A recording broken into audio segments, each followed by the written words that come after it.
Hey guys, Austin here with our post-game debrief of the Oilers' 3-1 victory over the Winnipeg Jets tonight. Let's get right into it. In the first period, Hyman had a good early look. Brown, I thought, was looking good early on as well. Edmonton had a couple good scoring opportunities. The Oilers didn't get a power play at the 9-minute mark, but they do not convert. There was a nice glove save on Scheifele by Stuart Skinner a little bit after the power play. Not long after that, Ehlers came in off the left side and hit the goalpost. Brett Kulak took a penalty at 17:45.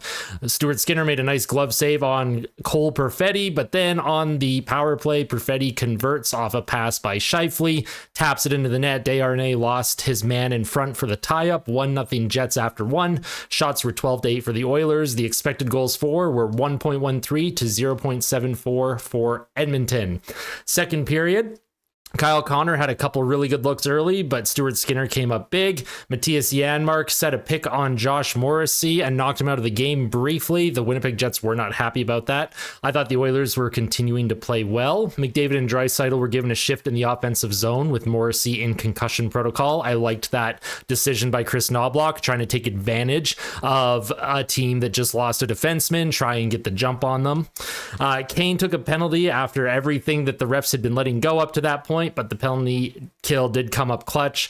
McDavid then took a penalty, and then in my notes I wrote, wow, not called until the crowd reacted. Yes, I do believe the Winnipeg Jets crowd actually influenced that call. There was no call that was going to be made on McDavid, and then 3 seconds later, after the crowd started booing, the ref put his hand up. Did not like that from the officiating at all.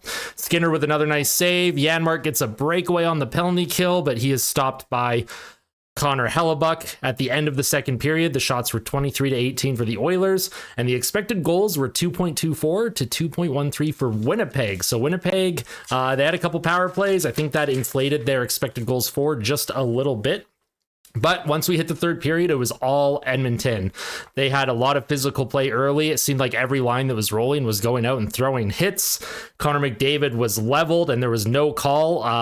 It looked late to me, but there is an argument that it wasn't late. McDavid admired a pass. I'm not sure with what they did call against Edmonton. I thought there was going to be a penalty there, but there was not. Draisaitl then had a good look. Bouchard had his stick broken in his hands, but there was no call again. The game felt like something from 2003. There was a lot of obstructing and no calls on both sides, but I felt the Winnipeg Jets were getting away with a lot more. Then Darnell Nurse, off a feed from Ryan McLeod, kind of just came in right over the blue line, took a wrister, and with how good Hellebuck had been playing, that one beat him. It went off of Hellebuck's glove. I think he was screened a little bit by his defender. He didn't read the shot off of Nurse's stick, and Edmonton ties it at 1. After the Nurse goal, the Oilers were flying. Skinner then makes 2 huge stops. Oilers got a power play with 3:24 remaining, and Draisaitl from his office, a one-timer from McDavid, makes it 2-1 with 2:13 remaining. And then Ryan McLeod, with about 17 seconds left, puts the puck into the empty net for his first goal of the season. Very, very happy for Ryan McLeod. The final score was 3-1 for the Oilers. Shots were 39-26 for Edmonton, and the expected goals for were 3.42 to 2.20 for Edmonton in all situations. That is from Money Puck, as you can see right here. Now, let's take a look at the 3 stars. So I'm going to get rid of my display capture here. Alrighty, so the 3 stars of the game for me, I had at number 3, Darnell Nurse, number 2, Stuart Skinner, and number 1, Ryan McLeod. I thought Ryan McLeod, that was his best game of the season. Stuart Skinner as well, I think that may have been his best game of the season. If not, it was the Washington game. I didn't know who to put first star there. It could have been either one. Very happy with both of them. And Darnell Nurse as the 3rd star. Darnell Nurse's game has really rounded into form here ever since he took that puck off the face in Carolina. His game has been incredible. And now I'm going to do something a little bit different, something I don't usually do. I'm going to do a tweet of the game segment. Now, tonight, just to give you an example of what it will look like, I will bring up a little graphic on screen here, something like tweet of the game, and then I will show off a tweet.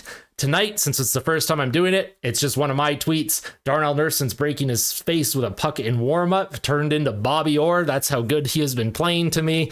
Just something fun to do. If you guys want to get in on this in the future, after every Oilers game, I'm going to feature tweets from you guys. So make sure to hit up the Twitter. It will be in the description below. As always, guys, thank you so much for watching. I'm so happy that the Oilers have extended their win streak. They deserve this break. They don't play again until December December 6th, so the guys can relax. They can go on a little tropical holiday if they want. I think they've kind of earned it with the last 2 weeks of play here. Chris Knobloch and the boys, they're playing really good hockey right now. Edmonton is now 9-12-1, and they are slowly but surely pulling themselves back into the playoff picture. And as I mentioned in previous videos, I think if Edmonton can get to 500 by Christmas, I think they're going to have a really good shot to go on a big run in the second half of the season.